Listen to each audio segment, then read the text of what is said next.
श्रीराम जय राम जय जय राम. श्रीराम जय राम जय जय Ram. 23 August. वाचनाची आवश्यकता आणि मर्यादा. पोथ्या आणि संतांचे ग्रंथ आपण मोठ्या प्रेमाने वाचतो आणि सांगतो, पण तशी कृती करीत नाही म्हणून आपण देवाला अप्रिय होतो. संतांचे ग्रंथ हे अगदी प्रिय व्यक्तीच्या पत्राप्रमाणे मन लावून वाचावेत.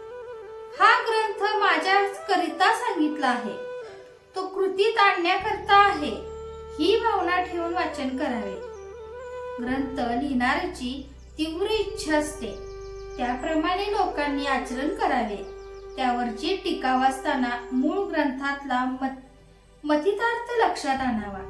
भाषांतरकार हा भाषांतरामध्ये आपले थोडे घालतोच. मूळ ग्रंथ वाचणे हे केव्हाही चांगले. संतांचे ग्रंथ हे आईच्या दुधासारखे, तर टीका आणि भाषांतर हे दाईच्या दुधासारखे आहेत. हा फरक जाणून घ्यावा. कित्येकांच्या बाबतीत वाचन हे सुद्धा एक व्यसन होऊन जाते.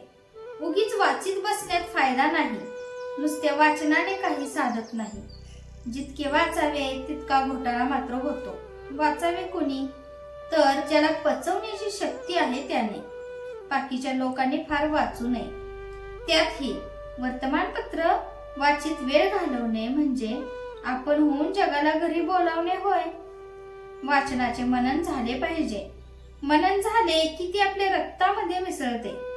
वाचन आणि साधन बरोबर चालावे, मग साधकाला वाचनापासून खरा अर्थ कळतो आणि आनंद होतो.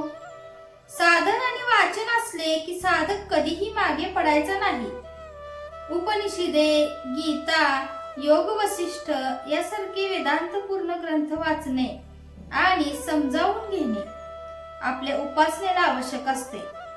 गीता ही सर्व ग्रंथांची आई आहे.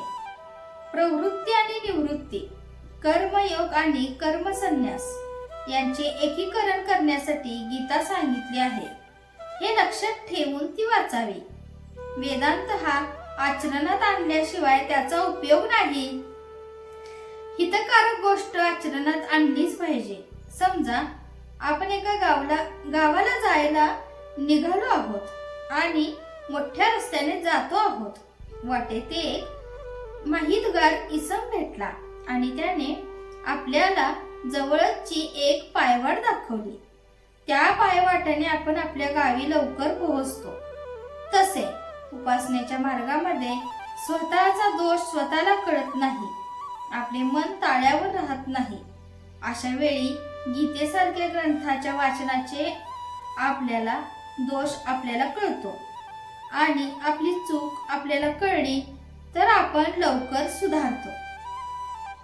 जय जय रघुवीर समर्थ. आजचे बोधवाक्य. पोथी वाचायची ती कशा करिता?